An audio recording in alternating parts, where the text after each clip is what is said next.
देखिए हर खबर यहीं पर। सब्सक्राइब कीजिए TV9 भारतवर्ष।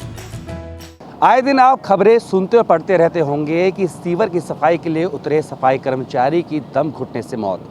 लेकिन अब इस तरह की खबरों पर विराम लगाने के लिए ग्रेटर नोएडा प्राधिकरण की तरफ से एक पहल की गई है और ये कोशिश की गई है कि अब सफाई कर्मचारी को मेन हॉल में ना उतरना पड़े। उसके लिए रोबोट तकनीक का इस्तेमाल यहाँ पर किया जा रहा है। आप देख सकते हैं ये रोबोट मशीन है जिसके ज़रिए अब मेन हॉल में सफाई कर्मचारी नहीं उतरेंगे, बल्कि इसी मशीन के ज़रिए जो है उसकी सफाई होगी और बेहद अच्छे तरीके से होगी। इस मशीन की खूबियाँ क्या हैं और किस तरह से काम करेगी, ये बताने के लिए हमारे साथ प्राधिकरण के जो अधिकारी हैं वो मौजूद हैं। इनसे बात करते हैं। प्रभात जी, कैसे आइडिया आया कि इसको इंट्रोड्यूस किया जाए? नमस्कार। वर्तमान में जो हमारे सीईओ साहब हैं उन्होंने आसपास में होने वाले दुर्घटनाओं को देखते हुए ये स्पष्ट निर्देश दिया कि कुछ इस तरह का मशीन लाओ जिसमें किसी की आदमी की जान माल की नुकसान ना हो। उसको देखते हुए हम लोगों ने नेट पे एक्सटेंसिव सर्च किया और ये पता किया कि केरल की एक कंपनी इस तरह की मशीन बनाती है जो कि बिना किसी जाए हुए मैनहोल को साफ़ कर सकते हैं। मैनहोल साफ़ करने की सबसे बड़ी चुनौती ये थी कि अंदर में इसकी जो जहरीली गैसेस होती थी उसको लेकर के जान माल की अक्सर नुकसान होते रहती है। अभी एनसीआर में आसपास में काफ़ी लोगों को जान से हाथ धोना पड़ा। उसके देखते हुए हमने ये मशीन ली है। ये मशीन की डेमो दिखाएं हमें कैसे काम करती है। इस मशीन की खासियत ये है कि इसमें एक आर्म्स लगे हुए हैं। जो आर्म्स नीचे में जो भी मलबा है या स्लज है उसको उठाकर बाहर ला देता है। अच्छा प्रभात जी, हम देख रहे हैं कि जहाँ तक मशीन अंदर बकेट जा रही है वहाँ तक कैमरे से दिखाई भी दे रहा है। थोड़ा बताइए किस तरह से मॉनिटर किया? हाँ, इसके ऊपर 4 कैमरे लगे हुए हैं। अभी इत्तेफाक से एक कैमरा थोड़ा अभी चल नहीं रहा है, लेकिन 3 कैमरे चल रहे हैं। ये मैनहोल के अंदर पूरा अंधेरा होने की वजह से हमें ये नहीं पता चलता था कि कहाँ पे स्लज है। इन कैमराओं की मदद से आप बिल्कुल स्लज को पता कर ले सकते हैं और वहीं से उठाएंगे। इसके अतिरिक्त अगर मैनहोल में किसी तरह का कोई प्लग है या कोई पेड़ आ गया या कपड़ा आ गया तो इस कैमरे की मदद से भी हम उसे बाहर निकाल सकते हैं।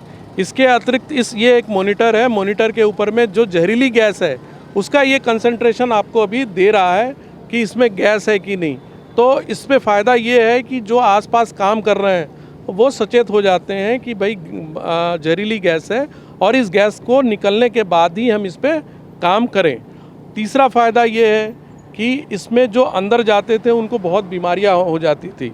तो जो मूल रूप से हमने ये मशीन ख़रीदा है वो अपने सीवर कर्मचारियों के सेहत, उनके जान माल को देखते हुए ख़रीदा है और ये अभी हम लोग एक्सटेंसिवली यूज़ कर रहे हैं।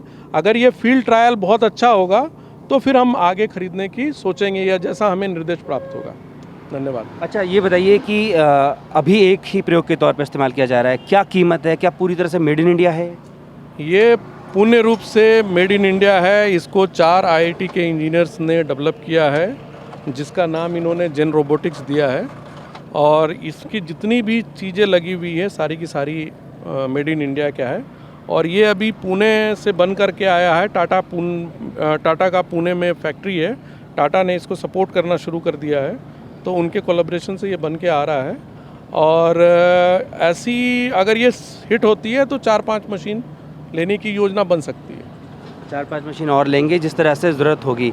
तो बिल्कुल ये जो मशीन है, रोबोट है, इसके इस्तेमाल से जिस तरह से जो मैनुअल स्क्वेंजिंग होती है और हम पढ़ते रहते हैं खबरें कि हर साल जो है सैकड़ों जो सफाई कर्मचारी होते हैं वो जब सफाई के लिए इस तरह की जो सीवर हैं उनमें उतरते हैं तो दम घुटने से केवल उनकी मौत हो जाती है।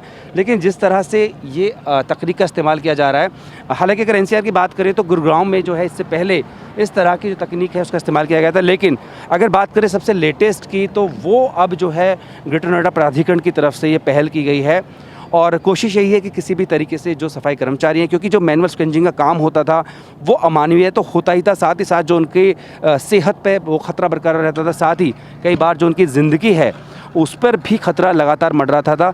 तो ये जो मशीन है, रोबोट है, ये तकरीबन 8 मीटर नीचे तक जो है वहाँ तक जा सकता है। और ये बकेट ये है, इसमें देख सकते हैं, इसमें जो भी कचरा अंदर होगा उसको ले आया जाता है, फिर उसके बाद जो है उसे आगे जो भी कचरा होता है उसको निकाल लिया जाता है। इस तरीके से जो नई तकनीक का इस्तेमाल किया जा रहा है, इससे अब उम्मीद की जा सकती है कि जिस तरह से लगातार जो खबरें आ रही थी, आती रहती हैं कि जो सफाई कर्मचारी हैं उनकी इस तरह से जो दुर्घटना होती है उसमें मौत होती है, ऐसी खबरों पर अब विराम लगेगा। वीडियो जर्नलिस्ट कपिल बेदी के साथ जितेंद्र भाटी, TV9 भारतवर्ष, ग्रेटर नोएडा।